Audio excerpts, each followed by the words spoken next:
స్థాయి వరకు క్షేత్రస్థాయి వరకు ప్రజలతో సంబంధాలు ఉండేటువంటి ఆర్గనైజేషన్, దాని సపోర్ట్ ఉంది. కాంగ్రెస్కి ఏముందండి, తేలిపోయింది. కాంగ్రెస్ విధానాలేమో, ఆర్థిక విధానాలేమో బీజేపీ హైజాక్ చేసింది. సామాజిక విధానాలు కాంగ్రెస్ ఇంతవరకు స్పష్టత లేదు. అందరినీ కలుపుకొని పోయేటువంటి ఐక్యత లేదు. నేను కార్పొరేషన్ మేయర్ కావాలా, నేను ముఖ్యమంత్రి కావాలనే వాళ్ళు చాలా మంది ఉన్నారు, కానీ కాంగ్రెస్లో ప్రజల దగ్గరికి పోయి ప్రజల్ని ఆర్గనైజ్ చేసేవాళ్ళు లేరు. కాబట్టి సహజంగా కాంగ్రెస్ వైఫల్యం ఉంది. యూబీటీ అండ్ రాజ్ ఠాక్రే అతను కలిసిన తర్వాత మరాఠా ఓటర్లో మాత్రం షిండే కాకుండా వీళ్ళను ఆఫ్ చేసినారనేటువంటిది వార్తలు వస్తున్నాయి. అందుకోసం నేను ఈ ఎగ్జిట్ పోల్స్ ఏవైతే ఉన్నాయో ఎగ్జిట్ పోల్స్ను నేను పూర్తిగా నిరాకరించడం లేదు. రాబోయే ఈ రోజు రేపు తెలిసిపోతుంది. మీ ప్రజెన్స్ ఏమన్నా ఎక్కడన్నా సార్ మహారాష్ట్రలో దట్టు మేము ఏదైనా రూరల్లో మాకుంది కొంత బలం, రూరల్లో కొంత బలం ఉంది. కానీ ముంబై లాంటి చోట కోట్ల రూపాయలు, ఒక కార్పొరేటర్ కావాలంటే కోట్ల రూపాయలు ఖర్చు పెట్టాలా.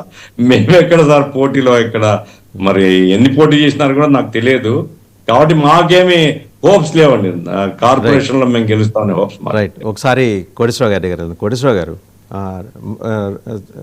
గఫూర్ గారి అనాలిసిస్ ప్రకారం ఏంటంటే మరాఠా ఓటర్స్ యూబీటీ వైపు మొగ్గు చూపారు, నాన్ మరాఠాస్ మరి చాలామంది ఉంటారు అన్ని రాష్ట్రాల నుంచి ఉన్నవాళ్ళు, వాళ్ళ బీజేపీ వైపు. వాళ్ళు నాన్ మరాఠాలని నిజంగానే బీజేపీ ఆకర్షించుకోగలిగిందా? ఎందుకంటే అది ఒక మినీ దేశం కింద లెక్క. మనకి 75,000 కోట్ల రూపాయల బడ్జెట్ ఉంది, వార్షిక బడ్జెట్ ఉందంటే దేశ ఆర్థిక రాజధాని. సహజంగా దేశం ఏంటి, ప్రపంచంలో ఉన్న ప్రధాన దేశాలను కూడా ఆ వైపు చూస్తుంటాయి. ముంబై ఏంటి, ఎలా ఉండబోతోంది అనేది.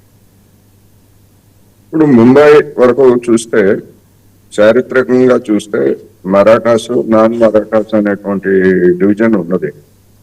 ఎందుకంటే ముఖ్యంగా దక్షిణాది రాష్ట్రాల వాళ్ళు వెళ్ళిపోవాలి, మా ఉపాధిని లేదా మా వాణిజ్యాన్ని దెబ్బతీస్తున్నారు అనేటువంటిది శివసేన మొదటి నుంచి ఆ విధమైనటువంటి నినాదంతో ముందుకు వచ్చింది. అదే ఒక పట్టు సాధించింది అనేటువంటిది అందరికీ తెలిసింది. అయితే ఇప్పుడు నిన్న వచ్చినటువంటి కొన్ని సర్వేలు లేదా కొన్ని ప్రిడిక్షన్స్ ప్రకారం మరాఠాలు ఎక్కువ మంది ఉద్ధవ్ థాకరే సోదరులతోటి సెయిల్ అయ్యారని, తక్కువ మంది బీజేపీతో సెయిల్ అయ్యారనేటువంటిది వచ్చింది. వాటిని మరాఠా ఆధిపత్యాన్ని లేకపోతే ఈ శివసేన వీళ్ళ ఆధిపత్యాన్ని వ్యతిరేకించేటువంటి సౌత్ ఇండియన్ ఓటర్స్ బీజేపీని ఎంచుకున్నారు అనేటువంటిది ఒక లెక్క. రెండోది, ఈ బీజేపీని వ్యతిరేకించేటువంటి ఉద్ధవ్ థాకరే సోదరులు లేకపోతే కాంగ్రెస్ విడివిడిగా పోటీ చేశాయనేది కూడా మనకి అందరికీ తెలిసిందే.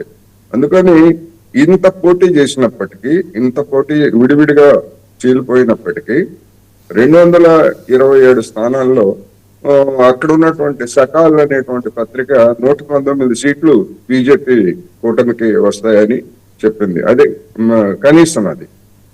అదేవిధంగా 138 సీట్లు వస్తాయని చెప్పేసి మరికొన్ని ఎగ్జిట్ పోల్స్ చెప్పాయి.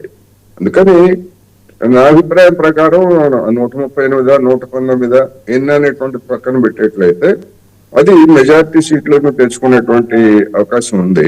అయితే దానికి వ్యతిరేకంగా పడినటువంటి ఓట్ల శాతం ఎట్లా ఉంటుంది, ఏ కూటమికి ఓట్ల శాతం ఎట్లా ఉంటుంది అనేటువంటిది కూడా మనం చూడాల్సి ఉంటుంది.